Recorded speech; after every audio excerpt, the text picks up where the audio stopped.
So, dear students, so we can have a very short discussion on very important topics in the first chapter, reproduction in organisms. So, the 12th biology starts with this reproduction. In the first chapter, there is a general discussion about reproduction, then reproduction in flowering plants, followed by human reproduction. So, as you know, every living organism is having a journey, start with its birth and ends with death. That period is often called lifespan. The period beginning from the birth up to death. So, as you know, it is varying from organisms to organism. Some organisms having a very short lifespan, like mayfly, you may be knowing, then butterflies, most of the insects. Then some are having comparatively long lifespan, like parrot, crocodiles, etc. As you know. So what you have to understand here, there is no correlation between size or complexity of living organism related to lifespan. There are some insects having long lifespan, like cicadas. They are living for about 100 years, and even there are complex organisms having short lifespan. And often the lifespan determined by the survival chances, how it is adapted to the particular condition. So that is what you have to remember about the lifespan. Don't think that a bigger organism is having a very big lifespan and a small organism having a short lifespan. It is not so. Then basically you are studying the type of reproduction even from the very low classes, I think from 7th standard onwards, about asexual reproduction and sexual reproduction. Asexual reproduction, as you know, it is seen in very simple organisms, and the sexual one is adopted by most of the complex living beings. And there is some visible differences between, and clear distinction between sexual and asexual reproduction. The major difference is the tool for reproduction. In asexual, there is no need of the fusion of gamete. In rare cases, there is the formation of gamete, like parthenogenesis. Actually, there is gamete, but it is not leading to the fusion of male and female gamete. But in most cases, there is no gamete formation at all. That is why it is really the offspring coming from a single parent. That is why all the genes are coming from that parent, so that the offspring look similar to the parent, and also they will be looking similar among themselves. That is why often they are called clones.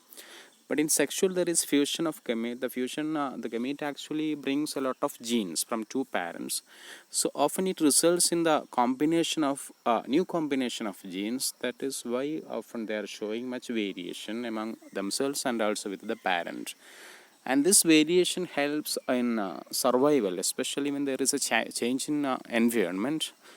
There is the need of adaptation, and this adaptation is actually accompanied by the variation that is produced through sexual reproduction. So that is the importance of sexual reproduction over asexual reproduction. The survival chance is better because of the variation produced through the fusion of gamete. Then there is a discussion regarding the basic mode of asexual reproduction. As you know, fission usually seen in unicellular organism, especially like amoeba, paramecium, etc.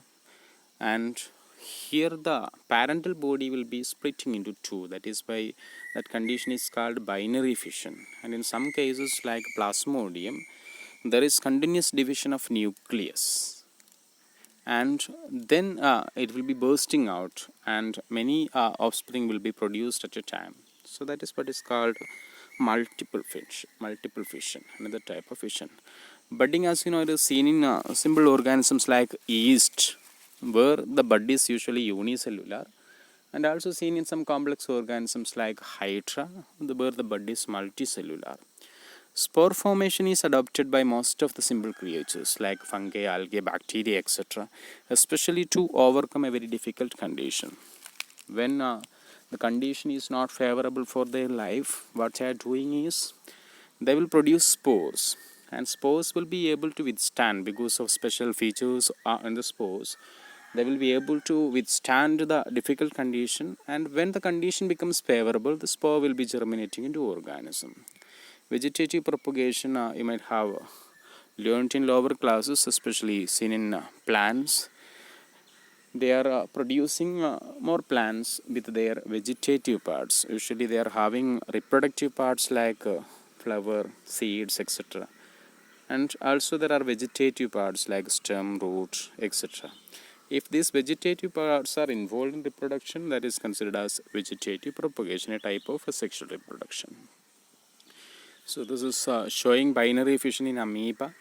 As you know, parent cell is there, then firstly the nucleus divides, followed by cytoplasm, and two daughter amoeba are produced. So this is seen in most of the single cellular organisms, unicellular organisms, like binary fission is a very common method.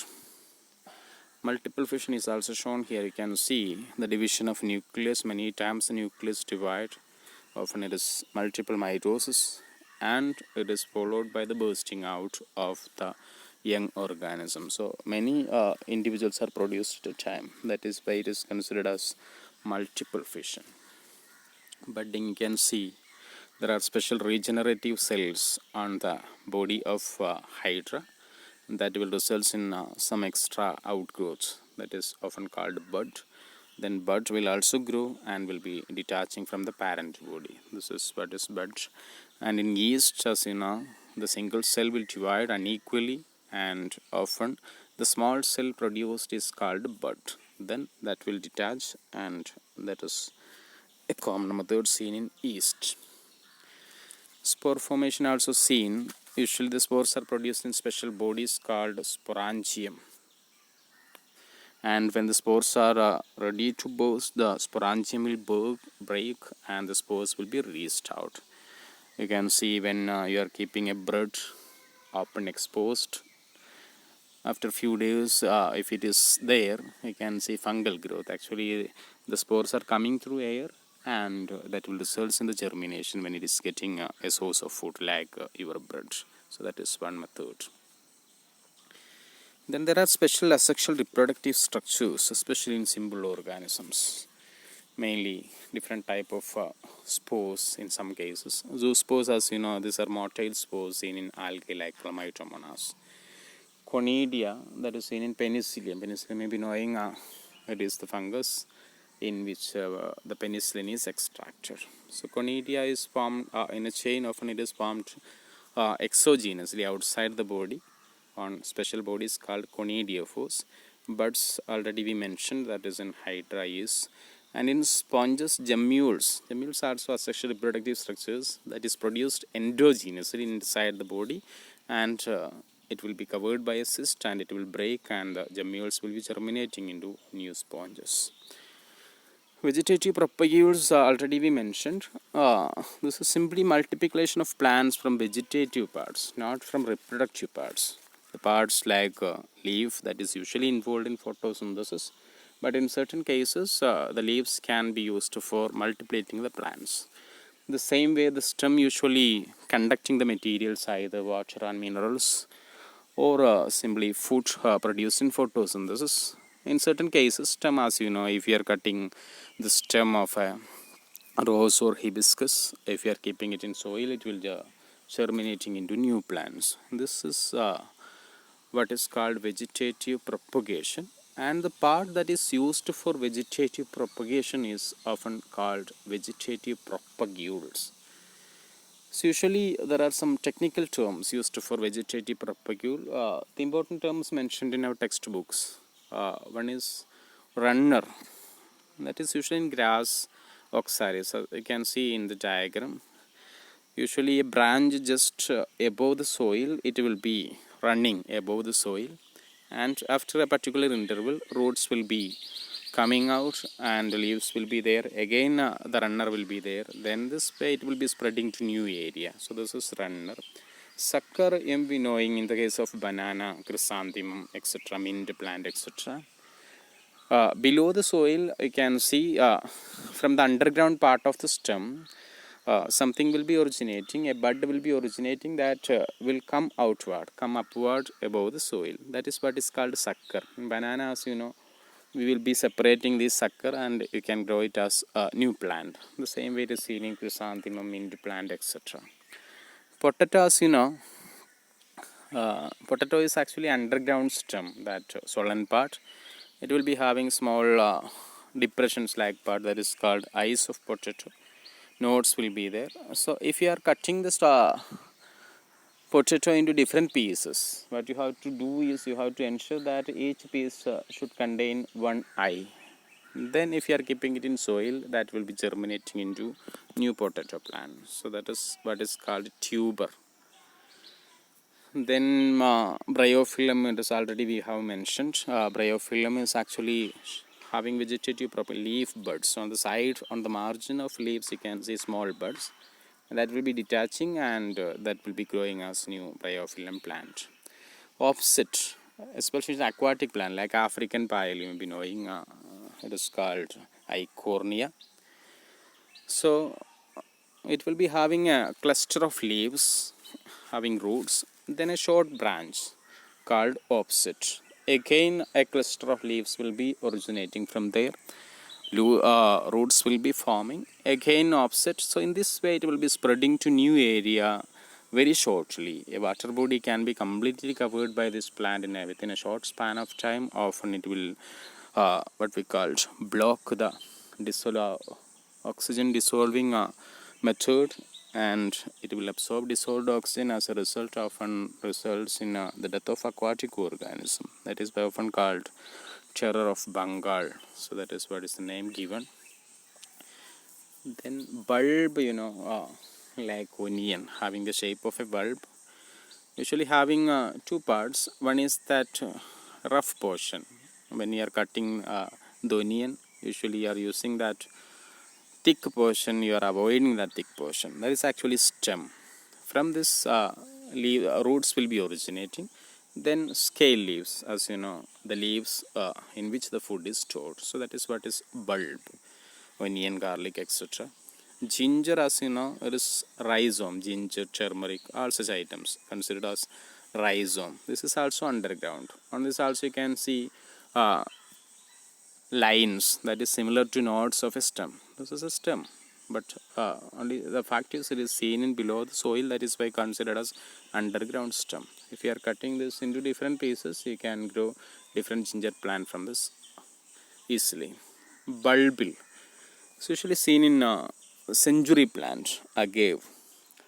So here on floral axis, usually flowers will be born, but in agave plant, on floral axis, sometimes buds will be formed. So these buds can develop into new plant. So this is what is called bulbil, agave plant. So these are the different vegetative propagules mentioned in your textbook. Even you can write about the stem cuttings, especially the plants. You can cut its stem. If you are keeping it in soil, it will be developing into new plant like rose, then hibiscus, any plant. If you are using its stem cutting for growing new plant, that also considered as vegetative propagation method. So this is also an asexual reproductive method, because only one parent is involved here. Two parents are there. That is why, similar to other asexual reproductive methods, the offspring can be exact copy of the single parent. That is why considered as clone. So that's about asexual reproduction. So in next session we will be having a discussion about the sexual reproduction, that is complex process about the different stages of sexual reproduction, and during these different stages what are the major events happening. So that is a sexual reproduction. Thank you.